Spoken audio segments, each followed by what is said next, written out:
Okay, how did you go with that? Get yourself tied in knots? I'm sure you probably did. I know I did when I first tried to do this kind of thing. It does get a little bit hairy. But the solution, when you see it, isn't actually that complex. In fact, it seems to be, by my way of thinking, even simpler code than we had before. Not more correct, just simpler. Let's go and have a look at that. Okay, here's the project again. We did make some changes to database.h. Let's have a look at those.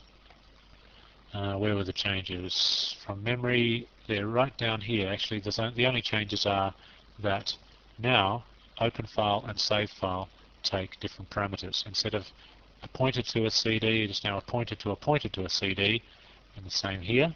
Those are the only changes, and those are both in file.c. So this file didn't really change, but file.c did change. Let's have a look at main.c before we have a look at file.c. Okay, this is main.c. What do we notice? First of all, max CDs has come back. We need 100 CDs, so we've got that in there. Now, this is our array now. It is an array. It's certainly an array of 100 things, and each one of those things is a pointer. Each one of those things is a pointer to a CD structure. So it's 100 pointers. Again, we've got a count and a changes, and all of that stuff stays the same. Reset everything needs to change a little bit because we have to individually free each CD.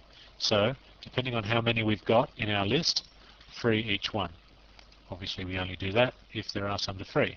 In fact, we don't even need to do that count test anymore. We can simply do it like this.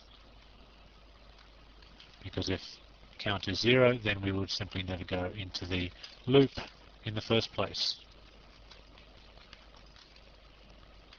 So it would look like this.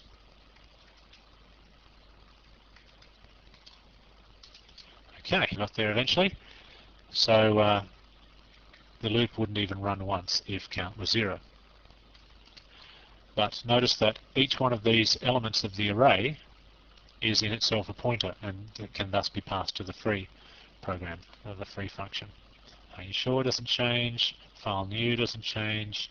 General open will change, only a little.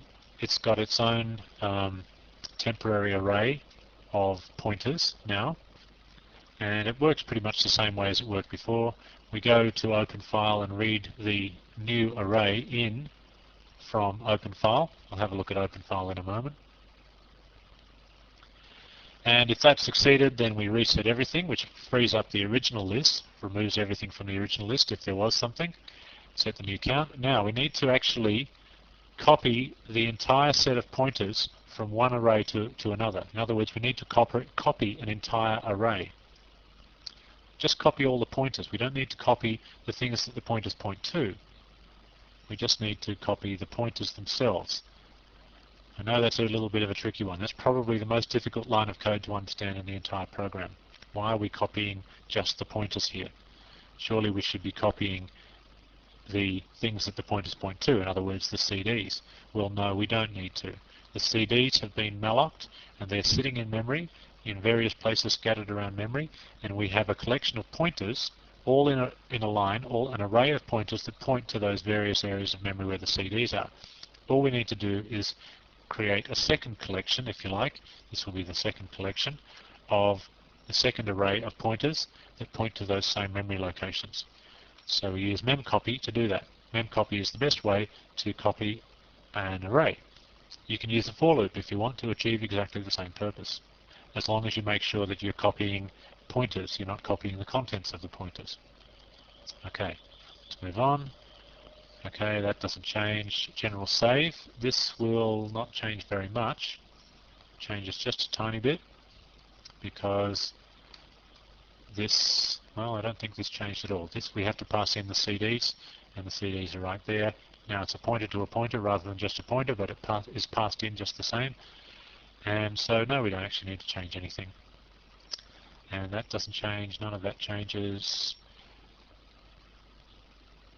Okay. When we're creating a new CD, we have to do something slightly different. The next element of the array, in other words, the next pointer has to be set to do this.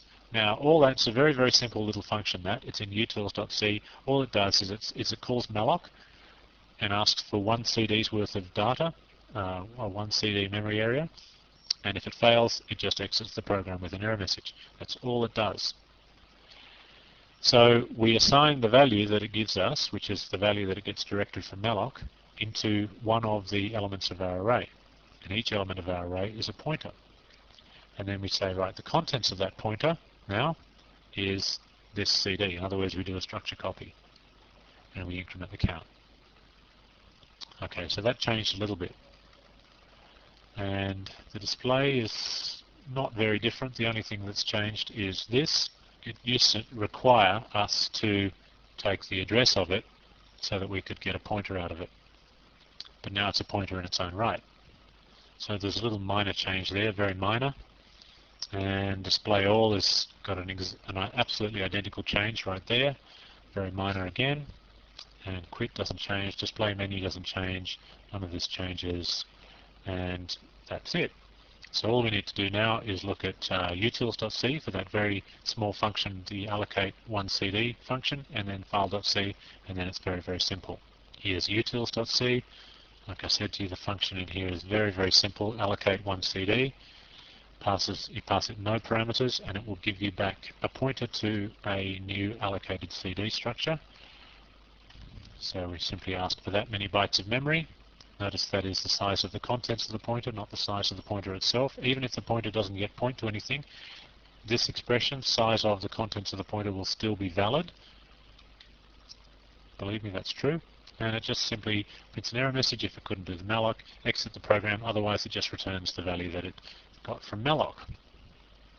Okay, let's finally have a look at file.c. Now this has changed a little in the sense that we are now dealing with a pointer to a pointer here, or if you like, an array of pointers. We could write it either way, it'll work exactly the same. Open the text file, that's all the same.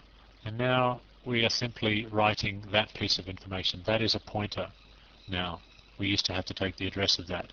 And that is the size of the contents of one of those. Okay, so that's a very small change, very, very small, not much change there at all. An open file is very similar small change. And this here is very similar to when you actually created 1 CD. We simply allocate the space for 1 CD and assign that to the next spot in the array. That expression that's highlighted there is a pointer. And then we say, right, the contents of that pointer, the contents of that expression from the previous line, is copied from the temporary variable called CD. It's a little structure copy. Okay, so that's all there is to that. The changes weren't that significant. I mean, they weren't that complicated if you fully understand pointers to pointers. And now I'm guessing that most of you don't fully understand pointers to pointers, so you probably would have had a little bit of trouble with that. So I encourage you to go back and pore over my source code, trying to convince yourself that you know exactly what's going on. The way to do that is to say, okay, there is an expression. What does that evaluate to? New CDs is an array of pointers. So one of those elements must be an individual pointer. And go on like that. That's the sort of way you have to convince yourself that this stuff works, is to read it in English like that, if you like. Okay, so that's the chapter on pointers to pointers. We've got one chapter left.